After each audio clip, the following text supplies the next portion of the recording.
As much as I like exploring small intimate venues like streams and tiny little still waters, there's something really exciting about fishing on a great big lake, and today we're at Roadford, which is a fabulous venue to explore. We've got bags of space and you just don't know what you're going to hook here.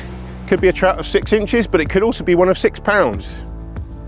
Really easy to get tickets on here. You just go to the South West Lakes Trust website, or if you've got the Fish Pass app, you can simply ping that on the QR code provided. There are also lots of locations to explore, and it's very much a case of the more you move, the more you'll find here. But we're at the Anglers Car Park today, which is just above the Outdoor Activities Centre. There are loads of other points. If you're out for a family day out, the cafe is also a lovely spot with parking and good access to the water, but very much a case of the more you explore, the more you're going to enjoy this water. This year also marks the 25th anniversary of South West Lakes Trust, who offer some fantastic fishing in all kinds of locations. Really easy to find if you go to their website, and we'll hear from them a little bit later about what makes the organisation and its venue so special. We're going to keep the tackle really simple today. I've got a 5-weight output with a floating line. However, if it was rather windier, I wouldn't hesitate to step up to, say, a 7-weight. In terms of the fly patterns we're going to use, there's 2 schools of thought. We could go small and imitative, or we could go larger and more attractive. But one thing I prefer to do actually is to mix both of these styles up. So on the top here we've got some classic loch style flies from Turrall's range. They're barbless, so we've got a Zulu here. We've also got a claret bumble and a winged Cape McLaren. And below you'll notice our imitative flies are fairly small. A lot of the buzzers here are very tiny and they're not necessarily black. So we've got some pale patterns of Diawl Bachs, no bigger than a 14 typically. Also worth quickly mentioning that if you're struggling with fly selection, Turrall are bringing out a pack of flies that are specifically tailored towards Southwest Lakes later this year, so keep an eye out for them. Also worth mentioning our leaders quickly. One thing I see too often here is that people use leaders that are much too short and use a big single fly. So my advice would be to be brave, use a leader of at least 12 feet and a minimum of 2 flies. It's just going to make our patterns behave more naturally and hedge our bets a little more, make us more likely to find some fish. So I'm just about to gently wade in, gently being the operative word, so I don't spook any fish close in. Very much a game of mobility, but I'll always cast short first because the fish can be close in, especially if it's windy. So we're always moving, but the other good rule here is before I wade along the bank, which I'll be doing a lot of, I'm always casting to where I'm going to be standing 5 minutes later, so I don't spook the fish. Another thing you notice a lot about people angling on these lakes is fly fishermen tend to want the wind behind them for the casting, which is understandable, but a lot of the time you're better putting your comfort second. We've deliberately chosen to start here today because we've got the wind blowing nicely into this bank, so any flies hatching or falling in may well be concentrated in this spot, and often the windier it gets, the better it is.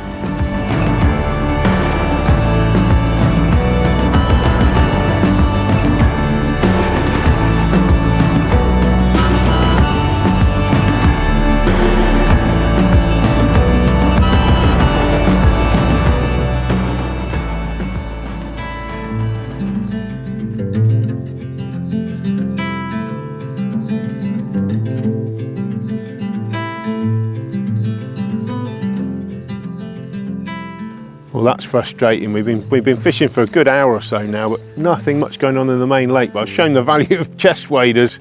Just lost a fish right under the trees there. Not a big fish, but it was a trout this time and not a perch. It just flipped off. Hopefully 1 or 2 more around anyway that we can show the flies to. Well, it's been a case of so far so tough at the moment. We're getting the odd pull, but I'm suspicious that most of them are from perch. But had a little lunch break, and I think things have every chance of picking up in the afternoon. There's a few buzzers showing now, the odd rise. It's not really kicking off, but that's big water fishing for you. You do have to move to find the fish, and sometimes, you know, just keep fishing until you get a hatch, until something happens.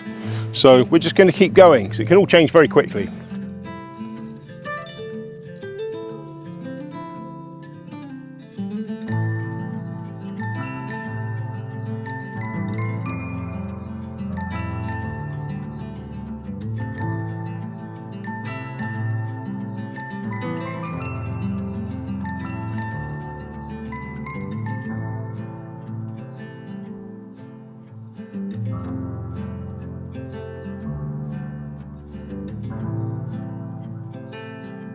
Well, that's a big relief. We've got a fish in the net finally. That was just after switching back from away from the pulling flies and down to a little size 16 Diawl Bach. There are buzzers coming off, so I'm assuming that's what he took the fly for. Yeah, lovely, lively fish. What I'm not going to do here is come and take it out on the bank, because we do want to release it, so there's no need if we're not going to take the fish. So I'm going to keep it as wet as possible. Barbless hook's already fallen out, which is great.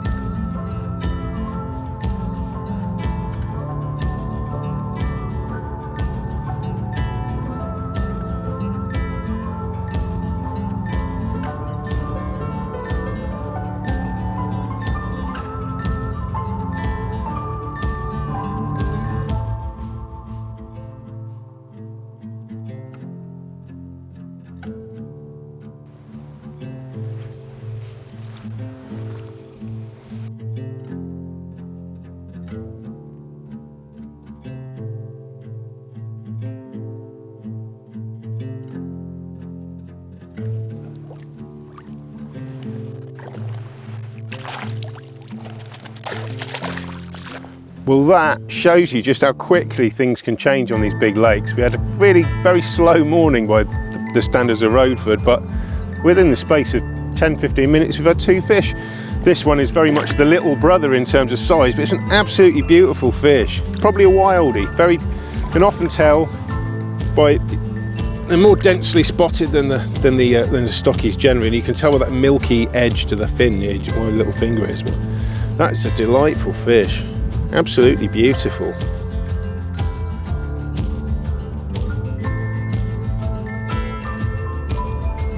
Once again, it's on exactly the same fly, which is a tiny little Diawl Bach.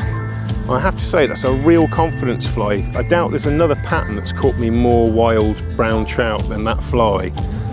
All I would say is on a lot of these Southwest Lakes venues, especially the ones on moorland, the buzzers are tiny. That's what they're taking this for. But a lot of your shop bought buzzers are too big, you know, and Diawl Bachs, they're 10s and 12s. You want more like 14 or 16, certainly no bigger than a 14. It's really a much better copy of what the fish here are eating, especially in the spots that are fish hard when the fish are seeing a lot of big flies. Give them something small and realistic and you'll still get those pulls. So a question you might be asking at this point, as I'm getting all the bites on one fly, is why not choose 2 of that instead of just fishing 1? And the reason is, even though the bushy fly on the dropper is not catching fish, it's doing its job. I think it's keeping that smaller buzzer or Diawl Bach higher in the water where the fish are feeding. It's kind of, because it's a bushy fly, it's kind of having a parachute effect, if you like, and keeping that other pattern where I want it. So might not be catching fish, but it's doing its job.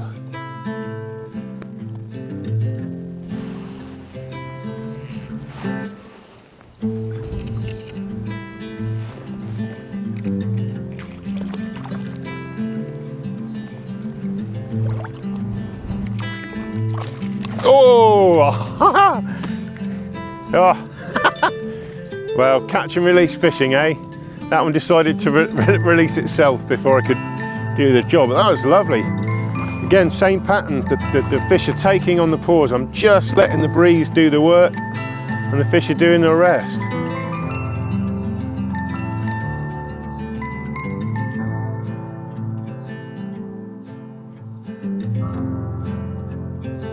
Well, it looks like the weather's really coming in now and possibly curtailing our session, so we'll wrap up there. But I hope you've enjoyed watching, and we've shown that if you keep on the move and find the fly hatch, then things can change very quickly. But these are big, challenging but rewarding waters, and you can fish much the same way. Just for the record, were you on one of the other waters like Fernmother or Collifer, the same sort of tactics will work. But yeah, really enjoyable. If you like this video, do like and subscribe, and do also check out Turrall Fly's blog and my own site DG Fishing, and hope to see you next time. And here's to another 25 years hopefully of Southwest Lakes Trust. It's 25 years of Southwest Lakes Trust this year, and angling has formed part of the cornerstone of what we do over the last 25 years. Looking ahead, we hope to welcome our anglers for many more years to enjoy these great lakes we offer across Devon, Cornwall, West Somerset, and even parts of Dorset and Christchurch. Looking ahead, South West Lakes Trust is a perfect place if you want to come and cast a line for the first time or just come for your favourite spot, whether it's going to be in Devon, Cornwall, West Somerset or even at Christchurch in Dorset. We welcome whether you're a beginner or an expert. Just book onto our website for your next experience of the great outdoors to enjoy the landscape of the Southwest.